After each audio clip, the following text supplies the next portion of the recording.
So isa na naman pong magandang araw sa ating lahat mga ka-agri. So ito pong mga sisiw na pinapakita namin ngayon ay ito na po yung mga offspring ng ating mga crossbreeding sa ating Decal Brown tsaka yung ating rooster na Black Australorp. So may dalawa pong lumabas na puti pero may batik-batik po siya na itim. And then karamihan ay itim na po mga ka-agri. So mayroon na tayong 11 na unang napalabas, and then hopefully this coming Saturday ay marami na naman po yung ating mapalabas na sisiw. Kaya kahit napakonti-konti po yung lumalabas na sisiw sa ating pag-incubate ay tinatyaga po natin para naman po magkaroon tayo ng mga manok sa susunod na taon, yung ating mga gagawing mga layers. So mas pinili ko pong i-crossbreed yung Black Australorp saka itong Decal Brown dahil alam naman po natin sa mga heritage chickens ay sila po yung talagang malalakas mangitlog. So experiment po natin ito, baka sakali pong mas maganda yung pangingitlog nila. So ayan po. Bali dito po sa aming backyard farm kung saan tayo nagbe-breed ng ating mga heritage chickens ay may mga nabenta po kaming mga manok.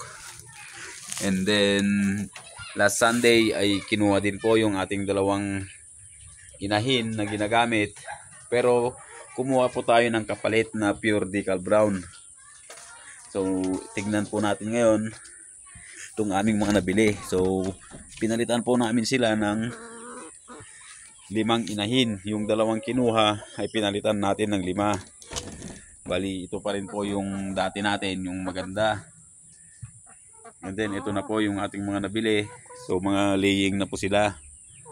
Bali nakuha po natin sila ng magandang presyo, kaya ginawa nating 5. So ito po yung ginagamit nating rooster, yung ating Black Australorp. So magpo-produce tayo ng magpo-produce niyan mga ka-agri. So and then yung mga itlog nito ay mga 10 days siguro na hindi tayo mag-incubate ng itlog nito. Bali sa pang 11 days saka natin ko-collect yung itlog para i-incubate ulit. And puno pa yung ating maliit na incubator. And then dito naman tayo sa ating breeding area. So dito ko po nilagay yung ating mga Black Australorp. So ito po sila, medyo hapon na kasi kaya nakapatong na sila. Dahil gusto pa rin nating makapagpa-pure ng Black Australorp. So mayroon tayong dalawang inahin. And then hindi pa sila nag-start mag-itlog. So wala pa silang itlog. Pero may sign na po na sila po ay talagang in-heat na po para mangitlog.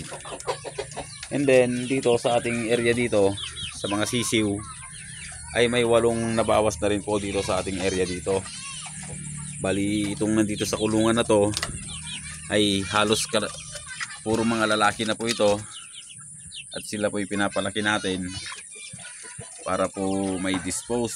So hindi natin kailangan ng lalaki, kaya sila po ay pinapatining na natin. So kung kayo po ay nangangailangan ng rooster ay pwede nyo po kaming i-contact kung gusto nyo po, at tayo po ay mag-uusap. And then itong ano natin, Brahma, nandito pa rin. Medyo nilabas natin siya kasi pinapahinga natin dahil itong dalawang inahin nating Brahma ay baka this coming December ay pwede na po silang mag-breed. Kaya pinapahinga na po natin. Then dito po sa pangalawang breeding area natin ay nandito na po yung ating yung huluano na asel ba o plucker. So yung basta huluano na lang po. And then yung ating inahin na offspring ng Dongtao tsaka yung Brahma.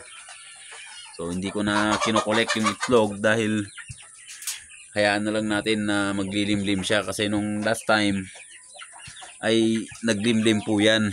Kaya lang kinuha ko rin po yung itlog dahil nga nadadaganan po ng ibang inahin. Then dito po mga ka-agri So eto, nandito na po yung selection ng ating pure na decal browns natin pong gagamitin sa ating mga susunod na pagpaparami. So ito na po sila. Bali yung mga kabats po nitong malaki ay nakuha po sa atin, binili. So yun po ang binigay natin dahil nahihiya naman tayo sa ating kaibigan na bigyan natin siya ng mas maliliit. So ito po yung mga susunod nating mga breeders. And then dito, nandito na po yung mga selected din natin na offspring ng ating Brahma at saka yung yung isang inahin natin na malaki. So ito po ang gaganda po nila. Kaya lang yung kulay ay parang decal brown din. So napakaganda po. Selected na po natin yan. And then dito meron din po tayo ditong yun din yung mga kasama nun, puro mga rooster. So magto 2 months pa lang sila pero lalaki. So titignan nyo po yung mga paa nila, talagang parang may sa dongtaw, lalo na yan, napakalaki niya.